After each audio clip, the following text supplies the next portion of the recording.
And why do they do that? To get people upset, to get people pissed, to get people activated to fight against what. Imagine if police just killed 73 people tonight. With we'd at least say it was police. They won't even say it's Islam. Yeah, and then the president comes out, of course, President Obama, and once again he's like, we are very sorry for what appears to be another horrific terror attack.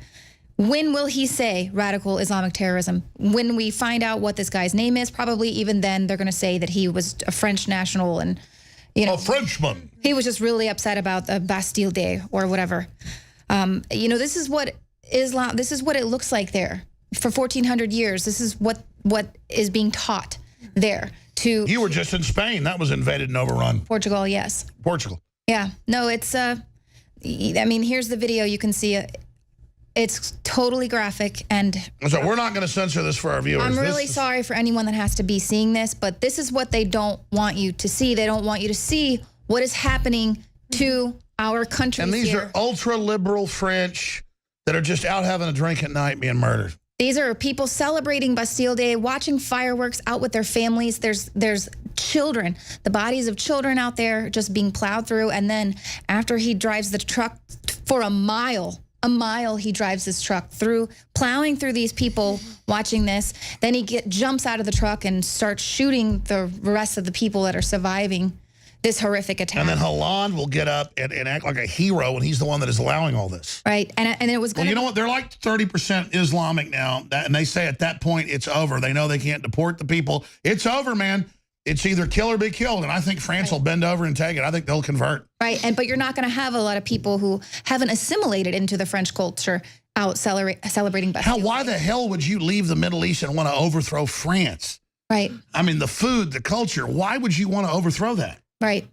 And it would have been a lot worse than what we are seeing here, because they actually, the truck was filled with guns and grenades, probably shipped in, accidentally dropped to them by the West. So wow, Leanne, powerful response there. Wow. Alex, real quick on an update. It looks like there's 77 people dead, 50 injured right now. So 127 people affected by the religion of peace right now. We just showed that graphic video. That is very I want to talk disturbing. to Margaret Howe about this, one of our great new reporters here, investigative journalist, who's worked some of the biggest news agencies in the world. I want to get her unfiltered take, because other places she worked before, they totally controlled everything she could say. I want to point out, I have no idea what she's about to say. This is just all honest response here. But no, come back, dude. Come back, because you're our news director here, and you're the guy that literally, it works for me so many nights at like 8 or 9 at night. You even bring your kids up to the office when we work together to try to fight this tyranny, because we understand desperately that it isn't just Islam. It's this globalist program, and we understand, we physically feel. You and I talk about this. Yeah. I say, I feel bad you're at my house at 9 o'clock, or I feel bad you're here at 8 working. And you're like, hey, these are my kids. We don't have a choice. We don't have a choice. I mean, what is it like for you to see this? I mean, what is it like to be called an Islamophobe and a right-winger when, to me, you're like a real liberal? I mean, you're a reggae guy, jazz band guy, anti-drug war, anti-police state. What's it like for you to go out to these rallies and be called a racist?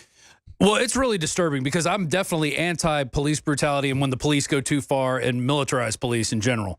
But what we have going on now is a complete turnaround of that paradigm of where we did have legitimate beefs with how the police were working. I think we were making headroads into that.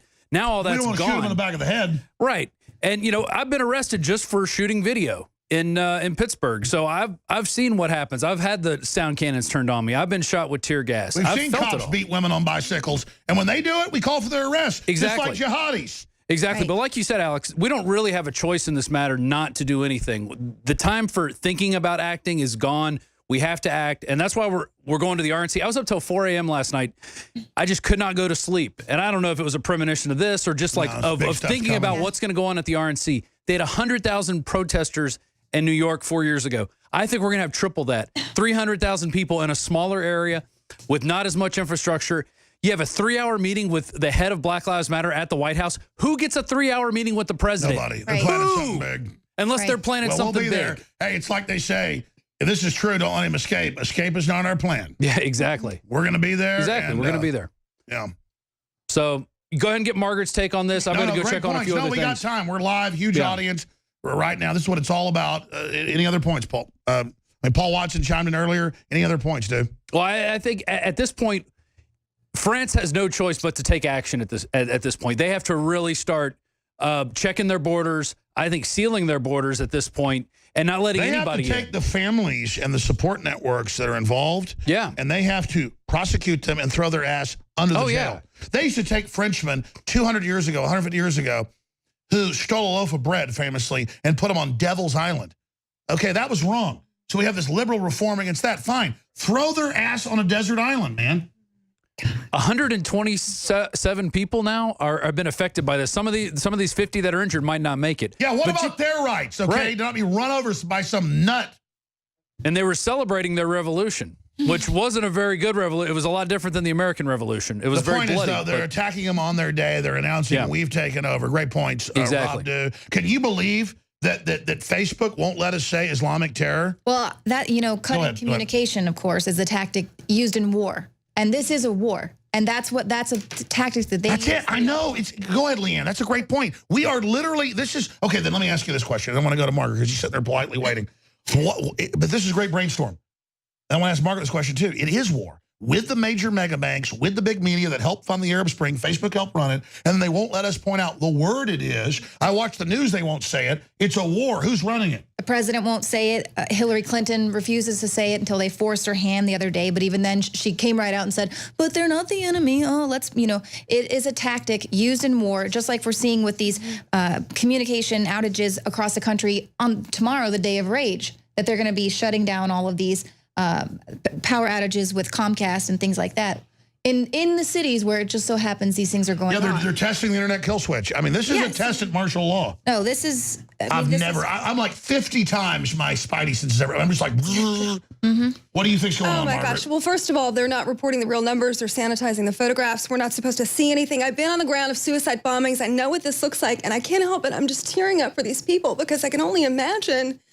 it just breaks my heart. It makes me so angry. They're being dehumanized. So Exactly. And I'm sorry to cut you out. There's a Trojan horse aspect to this. They're through the gate. I'm a political scientist. I've studied this stuff for 9 years. In my opinion, it's over for them. There's no recourse. There's no revolutionary period. France is fallen. France is done. And my question is, if they're not reporting the real numbers here, at what point are we where France was 5 years ago, 6 years ago? At what point are they going to actually start pulling in these real numbers? You're absolutely right. You go to the mall. That scares the hell out of me. I hate seeing that. It's everywhere. I come from a tiny town in Kentucky, and we have 4 huge mosques. Where do they come from? You tell me. I'm so sorry. This makes me so emotional because I know what these people are dealing with. I've been on the ground of this stuff, and I hate it. I hate to see it. Tell folks where you've been, because you've worked for big U.S. I flew on New Year's Eve a few years ago to cover a suicide bomber. I got on the ground and you could smell the stench of those bodies, and I'm so sick of this shit. I'm sorry. I told my mom I'm not going to cuss anymore. I promised my mom I wouldn't do that anymore. But my point is,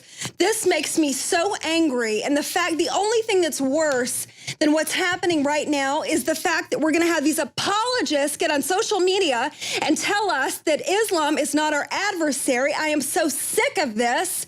I mean, I'm sorry I'm yelling. I'm catching No, it's true. But tell folks, because you've worked for U.S. corporations, you've worked for RT, and you've been there when this is going on. I've been in Muslim countries where I'm afraid to show my hair. Do we want this here? That's my question. I'm a simple person. I just wanted to be educated. Why does Gloria Steinem support this? I mean, do we really want to get to a place where we're afraid to go out in public and show our hair and our arms? No. I mean, honestly, that's where we are. That's where we are. I'm sorry. That's where we are.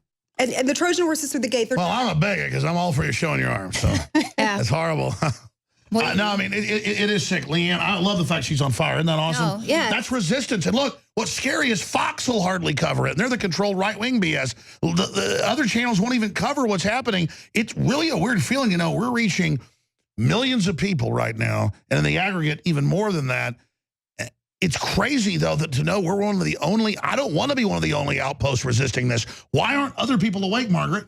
They are controlled by a Marxist puppet master. I was looking at comments that Soros said. He admitted the involvement in the migrant crisis, and he said natural borders are a problem. So we've been conditioned and dumbed down and dumbed down. We've been made to feel like we're bigots and we're racist. God forbid you should stand up and say, this is wrong. If you have any guts, you are I've been called every single name online. I'm so tired of it. But I'm telling you, there's a louder voice when you go into a hospital room where you've seen somebody who survived a suicide bombing. just barely, your thought process begins to change a little bit here. I'm not apologizing for these bastards. I'm not getting online, and we have to call this for what it is. That's a major weapon in this fight. I just don't get how the left says, don't say you want brownies, it's racist, to create all this racist garbage so we don't get along.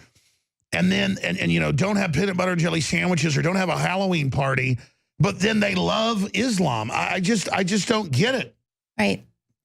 Well, I really, truly think it's demonic. I mean, that's the only cover-up, that you have these people on the far end of this, the radical Islamists. They truly believe this is end of days for them.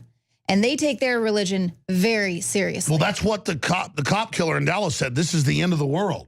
Right. This is the end. And their book, you know, their book tells them, kill the infidel. It's telling them to go. So here's what I'm saying. Why doesn't he kick the ass of the arrogant cop that's out of line and risk his life there? I mean, I get it. I've gotten arrested. I've gotten in bad cops' faces.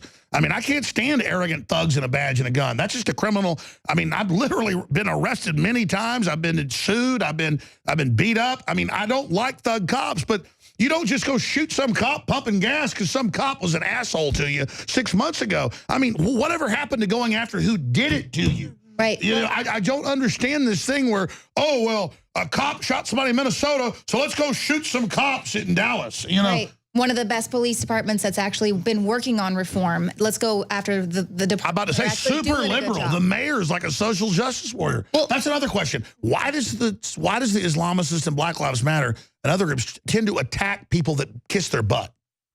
I don't know. It's like they see that you have the little bit of weakness there, and so they latch onto it. They see, oh, well, you're buying into this BS that I'm spewing, so I'm going to go ahead and turn you all the way. Well, it's all a war against humanity. It's all divide and conquer. Joe Biggs is popping in. I see he's there in front of the George Washington. There, if you're watching us on TV, radio listeners, Infowars.com/show for all the free feeds. Joe, what is your view on all this? Well, we're being told that our biggest threat here in America is local law enforcement, and the fact that you could be killed by local law enforcement and gunned down for just walking down the road. But let's talk about the real threat in the world. They shoot 980 people a year. Let me give you the list of Islamic terror attacks in 2015 alone. 2,867, which left 27,653 people killed. 26,150 were injured. Now let's go over the last 30 days from the religion of peace. 189 Islamic attacks in 31 countries, in which 1,494 people were killed and 1,869 people were injured. And yet we're told to worry about the police when we have open borders. We have a president could care less. He's allowing these people to come in. Cops kill total less than 1,000 people a year. I don't like some of the arrogance. I don't like the checkpoints. I don't like the revenue generation. That's all the Fed. I don't like the TSA. I'm the guy that attacked. We wrote the book on it. But it's the Congress that did it. Blame the kingpins, not the minions, Joe. Exactly. And so it's a total red herring. Why is our enemy media run by globalists that suppress the cancer treatments, that are trying to suppress our vitamins, that are trying to suppress our families? Our known enemy tells us hate the local government because they're going to bully the local government into capitulating, Leanne. And they want to do away with the police force here so they can bring in the UN. Which they're now saying the UN runs this. Listen, I knew this was coming, but to see it happening, I'm literally in the twilight zone. Leanne, what is it like for you? You've been here 4 years. You already were so smart when you got here, UT degree, TV shows, you name it. But what is it like for you to actually live this and be immersed in it? Honestly, I just feel like we're almost speaking it into being. And so what can we do to speak a different reality into being, to help people wake up to this? You know, I think Margaret nailed it. Yeah, we don't want anybody to die, not Muslims. We need to call this what it is so that we can identify the problem instead of allowing all the darkness to just take over. You just said it, though. They won't let us speak it. Right. Yeah, you dare not say radical Islam, dare not say radical Muslim, dare not say that there's a problem with that happening right now because it could be offensive. Meanwhile, people who would rather be offended are being mowed down. People are being killed. They're being driven over. They're being shot. They're being blown up. You ban the guns. Guess what they're going to do? They're going to build IEDs in the roads like they did in Fallujah. You ban guns. Guess what's going to happen? More car bombs, like a car bomb that went off today in Nevada, which I have a special report on as well. There's a lot of crazy things happening. Oh, they cover it up. I've talked to people. There's attacks on power plants, nuke plants, all over. I mean, I'll tell you, Islam is on the march right now. But let's talk geopolitically, Margaret and Leanne and Joe and whoever else wants to pop in here from the crew. Just come to the mic. the larger globalist program is using Islam, Orthodox Islam, Saudi Arabian, Sunni, Wahhabist stuff to create destabilization. But there is an evil above that that's against all of humanity, including the average Muslim, who I don't think is